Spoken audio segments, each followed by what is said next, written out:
Hi this Ashwin Prasad. ആപ് ജൈസ കോയി മാധവൻ. എനിക്ക് ഭയങ്കര ഇഷ്ടമുള്ളതുകൊണ്ട് ഞാൻ വിളിക്കുന്ന പേര് മാഡി എന്നാണ്. എനിക്കൊന്ന് ഇഷ്ടമുള്ള ആൾക്കാരൊക്കെ മാഡി എന്നായിരിക്കും വിളിക്കുന്നത്. ഇപ്പൊ മാഡി, പിന്നെ ഫാത്തിമ സന ഷെയ്ഖ്.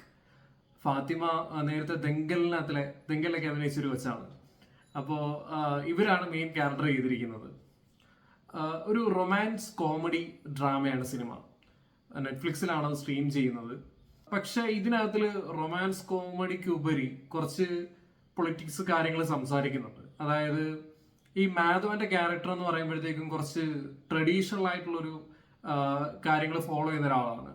അതുപോലെ തന്നെ ഫാത്തിമയുടെ ക്യാരക്ടർ എന്ന് പറയുമ്പോഴത്തേക്കും ഒരു പുതിയ ചിന്താഗതിയും കാര്യങ്ങളും എല്ലാം ഫോളോ ചെയ്തു പോകുന്ന ഒരാളാണ്. അങ്ങനെ അവർ തമ്മിലുള്ള ഒരു റിലേഷൻഷിപ്പും കാര്യങ്ങളുമാണ് ഇതിനകത്ത് ചർച്ച ചെയ്യുന്നത്. ഇത് ആക്ച്വലി നെറ്റ്ഫ്ലിക്സിന്റെ ഒറിജിനൽ ഫിലിമാണ്.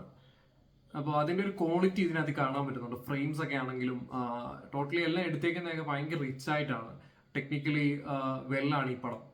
നമുക്ക് കാണുമ്പോൾ അതിന്റെ ഒരു വ്യത്യാസങ്ങളൊക്കെ കാണാൻ പറ്റും.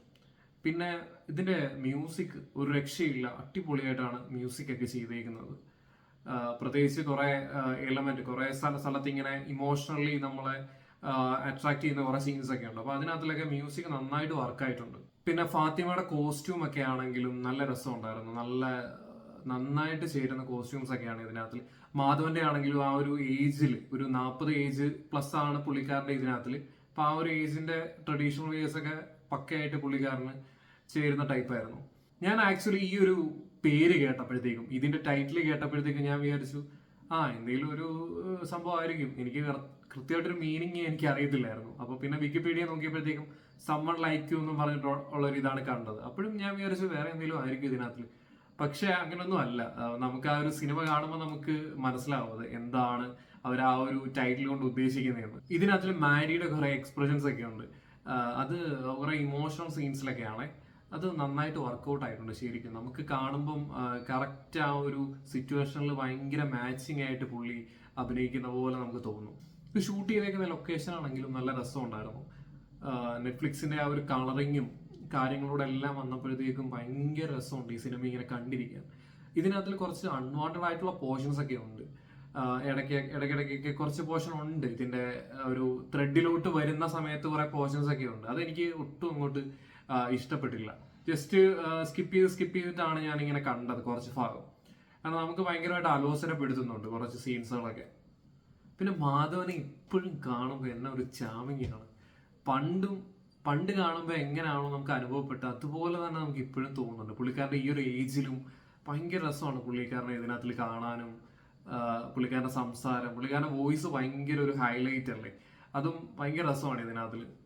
ഈ ഒരു സബ്ജക്റ്റ് ഒക്കെ നേരത്തെ ചർച്ച ചെയ്തിട്ടുള്ളതാണ്.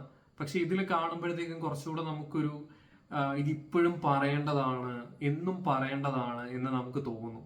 കാരണം അത്ര ഇമ്പോർട്ടൻ്റ് ആയിട്ടുള്ളൊരു സബ്ജക്റ്റാണ് ഇതിനകത്ത് ഡിസ്കസ് ചെയ്യുന്നത്.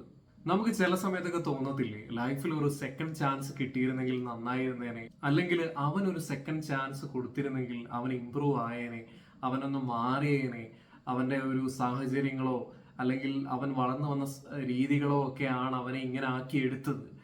അതുകൊണ്ടാണ് അവൻ ഇപ്പോഴും അങ്ങനെ പെരുമാറുന്നത്. അവന് പുതിയ പുതിയ കാര്യങ്ങൾ പഠിക്കണമെന്ന് ആഗ്രഹമുണ്ട്. ഓരോ കാലത്തിനും അനുസരിച്ച് അപ്ഡേറ്റ് ആയിക്കൊണ്ടിരിക്കണമെന്നുണ്ട്. ഇതൊക്കെയാണ് ഈ സിനിമയ്ക്കകത്തിൽ ചർച്ച ചെയ്യുന്നത്. നമുക്ക് എപ്പോഴും ഒരു സെക്കൻഡ് ചാൻസ് നല്ലതാണെന്ന് എനിക്കും എപ്പോഴും തോന്നിയിട്ടുണ്ട്.